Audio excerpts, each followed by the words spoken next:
हरियाणा की हर अपडेट के लिए बेल आइकन दबाएं और सब्सक्राइब करें STV हरियाणा न्यूज। नमस्कार, आपके साथ मैं अनामिका अजय मिश्रा। आप देख रहे हैं फटाफट हरियाणा। केंद्र सरकार के तीनों कृषि कानूनों की वापसी और MSP की गारंटी की मांग को लेकर किसान दिल्ली बॉर्डर पर जमे हुए हैं। किसानों ने आज दोपहर 12 बजे से 3 बजे तक देश भर में चक्का जाम का ऐलान किया। हालांकि किसानों ने दिल्ली NCR को इससे बाहर रखा है, लेकिन फिर भी दिल्ली पुलिस अलर्ट है। 26 जनवरी के दिन हुई हिंसा को लेकर पुलिस इस बार कोई भी ढिलाई बरतने के मूड में नहीं। दिल्ली पुलिस ने सिंगू और गाजीपुर बॉर्डर पर सुरक्षा के लिए स्पेशल इंतजाम किए। हरियाणा में भी बीजेपी छोड़ने वाले फतेहाबाद के पूर्व विधायक बलवंत सिंह दौलतपुरिया ने 6 फरवरी के महाचक्का जाम को लेकर आमजन से चक्का जाम में सफल बनाने की अपील की। उन्होंने वीडियो बयान जारी कर महाचक्का जाम को सफल बनाने के लिए जन जन से सहयोग मांगा है।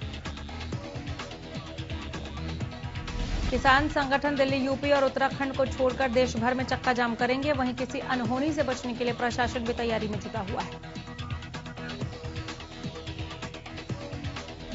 शुक्रवार को भारतीय किसान यूनियन के राष्ट्रीय प्रवक्ता राकेश टिकैत ने कहा कि जो लोग यहां नहीं आ पाए वो अपने अपने जगहों पर चक्का जाम शांतिपूर्ण तरीके से करेंगे। ये जाम दिल्ली में नहीं होगा। पंजाब, हरियाणा और पश्चिमी उत्तर प्रदेश सहित देश के विभिन्न हिस्से के हजारों किसान दिल्ली की 3 सीमाओं सिंघू, टीकरी और गाजीपुर बॉर्डर पर 70 से अधिक दिनों से प्रदर्शन कर रहे हैं और केंद्रीय कृषि कानूनों को पूरी तरह से वापस लेने की मांग कर रहे हैं।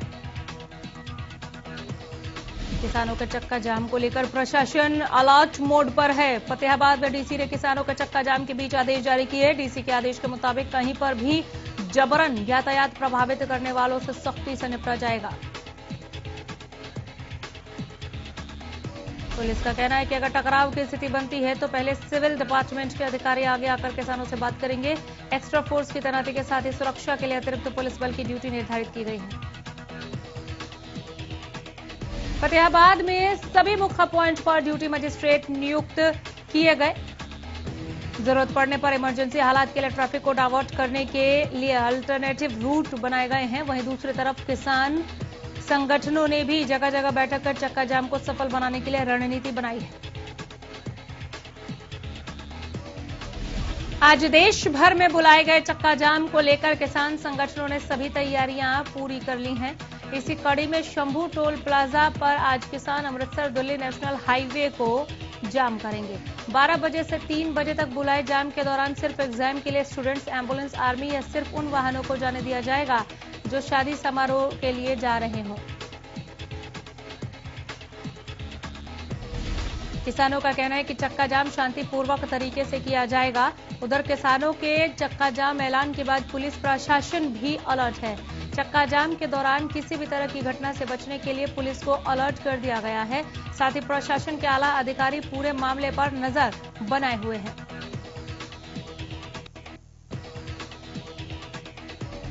किसान मजदूर संघर्ष समिति के पदाधिकारी श्रवण सिंह पंढेर ने आज के बंद को सफल बनाने का अनुरोध किया। श्रवण सिंह पंढेर ने कहा कि दोपहर 12 बजे से 3 बजे तक पूर्ण चक्का जाम रहेगा। इस दौरान उन्होंने जानकारी दी कि इमरजेंसी सेवाओं को छूट दी जाएगी।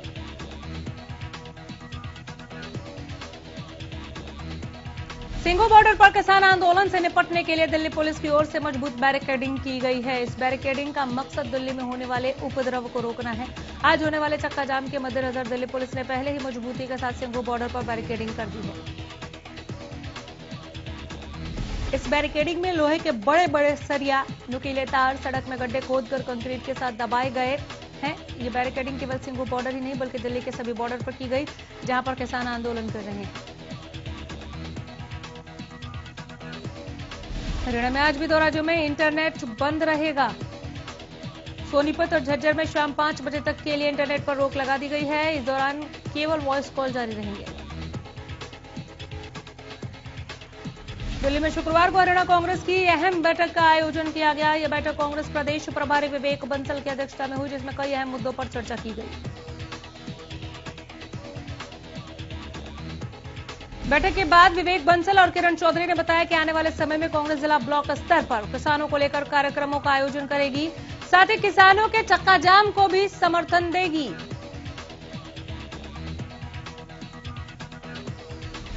किसान आंदोलन तेज होता जा रहा है। लगातार बढ़ते इस कड़ी में झज्जर जिले के बादली विधानसभा से धनखड़ खाप ने हजारों ट्रैक्टरों और सैकड़ों ऑटो के साथ ढांसा बॉर्डर के लिए कूच किया।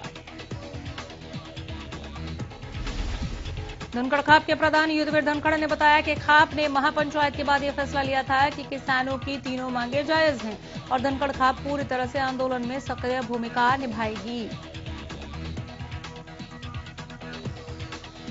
उन्होंने बताया कि धनखड़ खाप पहले दिन से ही ढांसा बॉर्डर आंदोलन में महत्वपूर्ण भूमिका निभा रही है, लेकिन अब उन्होंने पूरी ताकत के साथ आंदोलन में कूदने का फैसला किया है। किसानों की ओर से आज चक्का जाम को लेकर प्रशासन पूरी तरह से अलर्ट है। करनाल में किसान 11 जगहों पर चक्का जाम करेंगे। चक्का जाम को लेकर पुलिस प्रशासन की ओर से साफ कर दिया गया है कि अगर कोई उत्पात मचाएगा या कानून व्यवस्था खराब करेगा तो उसके खिलाफ सख्त कार्रवाई की जाएगी। ढांसा बॉर्डर धरने पर किसान नेताओं को दिल्ली पुलिस ने नोटिस भेजा है। किसानों को 15 तरह की अलग अलग धाराओं के तहत नोटिस भेजे गए। किसान नेताओं ने कहा कि इससे उनके हौसले टूटने वाले नहीं हैं। ऐसे चाहे 100 मुकदमे दर्ज हो जाएं, किसानों की लड़ाई जारी रहेगी। किसानों की ओर से आज चक्का जाम को लेकर भिवानी पुलिस ने कमर कस ली है। डीजीपी की ओर से सभी जिलों के आला अधिकारियों को आज कानून व्यवस्था बनाए रखने के लिए पुख्ता प्रबंध करने के निर्देश दिए गए हैं। इनेलो नेता अभय चौटाला ने पूर्व सीएम भूपेंद्र हुड्डा पर हमला बोला। अभय चौटाला ने भूपेंद्र हुड्डा को बीजेपी का एजेंट बताया। कहा हुड्डा ने बीजेपी को 3 दफा मजबूत किया। उन्होंने कहा कि हुड्डा ने अपने बेटे दीपेंद्र को सांसद बनाने के लिए बीजेपी के साथ साठगांठ की थी। वहीं अभय चौटाला ने बीजेपी पर निशाना साधते हुए कहा कि बीजेपी सरकार किसानों को दबाने का प्रयास कर रही है। कहा कि चक्का जाम को उनका समर्थन है। रतिया में रिटायर्ड कर्मचारी संघ की बैठक हुई। वहीं बैठक में किसान संगठनों द्वारा आज पूरे देश में 3 घंटे के चक्का जाम में हिस्सा लेने का आह्वान किया गया। इस दौरान रिटायर्ड कर्मचारियों ने केंद्र सरकार के खिलाफ जमकर नारेबाजी की, प्रदर्शन भी किया। किसानों के चक्का जाम के ऐलान के बाद प्रदेश भर में कानून व्यवस्था को लेकर जारी वार्निंग लेटर के बाद गुरुग्राम में भी किसी भी आपात स्थिति से निपटने के लिए सुरक्षा के पुख्ता इंतजाम किए गए हैं। एसीपी क्राइम प्रीतपाल सिंह की माने तो 2000 पुलिसकर्मियों को चक्का जाम के ऐलान के मद्देनजर गुरुग्राम के विभिन्न इलाकों में तैनात किया गया है और जरूरत पड़ने पर 2000 और जवानों को अलर्ट पर रखा गया है।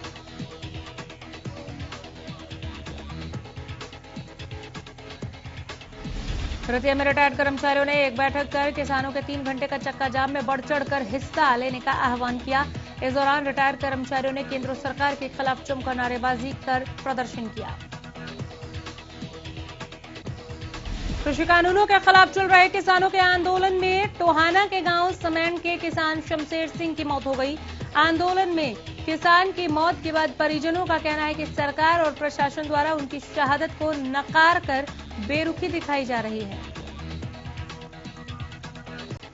बाडरा अनाज मंडी पहुंचे चरखी दादरी के विधायक सोमवीर सांगवान ने 7 फरवरी को भिवानी के कितलाना टोल पर होने वाले पंचायत मेले पर पहुंचने की अपील की। इस दौरान उन्होंने खाप प्रतिनिधियों को ज्यादा से ज्यादा पहुंचने की अपील की। बता दें कि कितलाना टोल पर किसान नेता राकेश टिकैत पंचायत मेले में पहुंचेंगे। इसके अलावा प्रदेश के तमाम खापों के प्रतिनिधि भी हिस्सा लेंगे।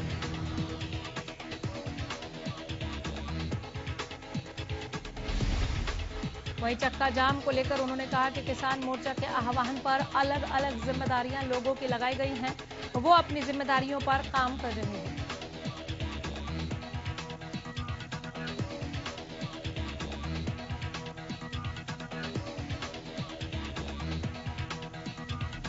राज्य सरकार ने नए साल में पहला बड़ा प्रशासनिक फेरबदल करते हुए एक साथ 24 आईएएस अधिकारियों का तबादला किया है। सीएम के प्रिंसिपल सेक्रेटरी वी उमाशंकर को डिपार्टमेंट प्रिंसिपल सेक्रेटरी और additional PS CM Amit Agrawal को निदेशक की जिम्मेदारी दी गई है।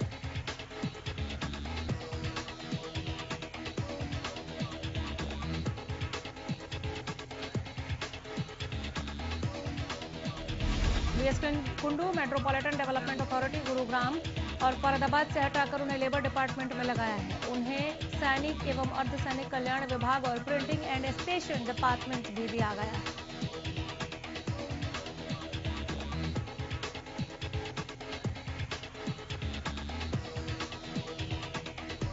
हरियाणा में कोरोना वैक्सीनेशन के दूसरे चरण की शुरुआत हो चुकी है। दूसरे फेज में अब उन लोगों का टीकाकरण हो रहा है जिन्होंने कोरोना काल के दौरान पहली कतार में खड़े होकर कोरोना के विरुद्ध युद्ध लड़ा था।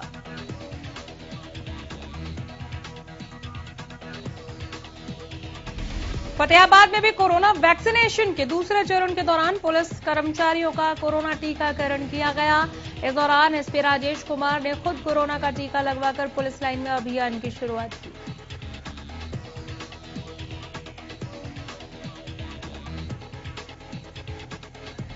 रोहतक में फ्रंट लाइन पर रहकर काम करने वाले पुलिस, नगर निगम समेत तमाम सरकारी विभागों के कर्मचारियों को टीका लगाने की प्रक्रिया शुरू हुई।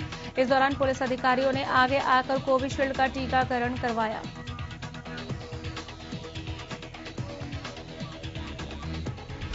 वैक्सीनेशन अभियान के तहत स्वास्थ्य विभाग द्वारा दूसरे चरण में फ्रंटलाइन वर्करों को वैक्सीन देने का कार्य शुरू कर दिया गया। जिले में फिलहाल पुलिस कर्मियों का टीकाकरण शुरू कर दिया गया है। जानकारी दे दें कि कोरोना वैक्सीनेशन के लिए सभी विभागों को डेटा अपलोड करना है। इसके लिए अंतिम तिथि 7 फरवरी तय की गई है। विभागों का डेटा अपलोड होने के बाद सभी टीकाकरण सभी का किया जाएगा।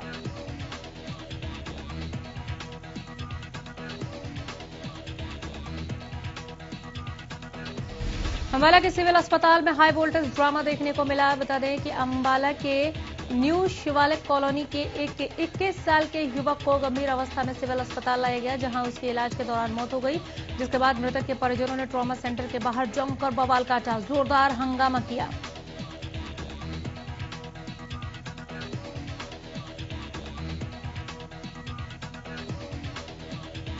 मृतक के परिजनों ने अस्पताल के डॉक्टर पर गंभीर आरोप लगाए। वहीं मामले की सूचना मिलने के बाद अस्पताल में भारी पुलिस बल तैनात कर दिया गया और स्थिति को काबू में किया गया।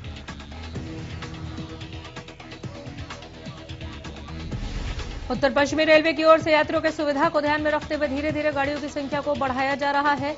इसी कड़ी में शुक्रवार को Sriganganagar Rewari via Bhiwani special express train reservation के आधार पर चलाई जा रही है।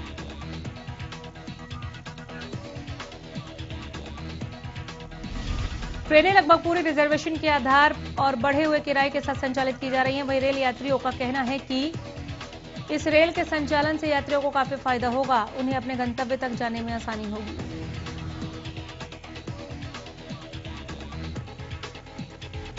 एक बार फिर हरियाणा न्यूज की खबर का बड़ा असर हुआ है। दरअसल गोहाना के तहसील कार्यालय में पिछले कई दिनों से प्रमाण पत्र बनवाने के लिए लोगों को परेशानियों का सामना करना पड़ रहा था। लोगों की परेशानी को देखते हुए आपके भरोसेमंद न्यूज चैनल हरियाणा न्यूज ने हर बार की तरह इस खबर को एक बार फिर बेहद ही प्रमुखता के साथ, प्राथमिकता के साथ उठाया था।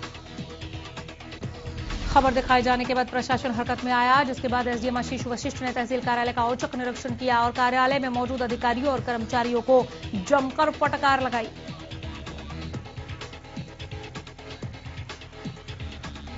हरियाणा न्यूज की खबर का एक बार फिर जोरदार असर हुआ। गुरुग्राम में चल रहा पारस अस्पताल प्रॉपर्टी टैक्स बचाने के नाम पर निगम से लंबे समय से झूठ बोलता आ रहा था, लेकिन हरियाणा न्यूज ने इस खबर को प्रमुखता से उठाया था। मामला नगर निगम तक पहुंचा तो विभाग हरकत में आया, पारस अस्पताल पर कार्रवाई की।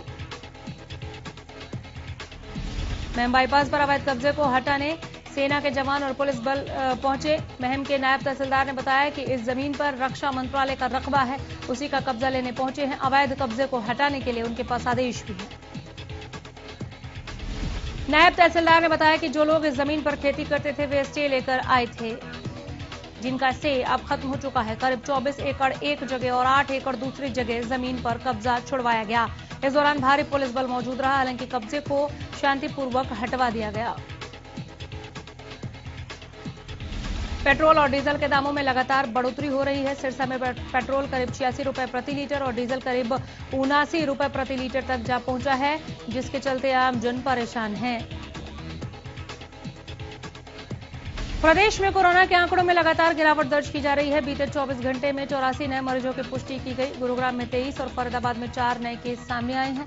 पंचकुला में 18, कुरुक्षेत्र में 5 नए मामले सामने आए हैं।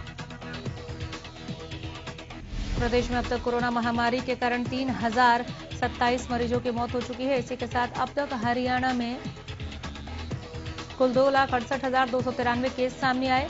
इसी के साथ एक दिन में 96 मरीजों ने कोरोना को मात दी। फटाफट हरियाणा में यही रुक रहे हैं, लेकिन खबरों का सफर आगे भी जारी है। नमस्कार।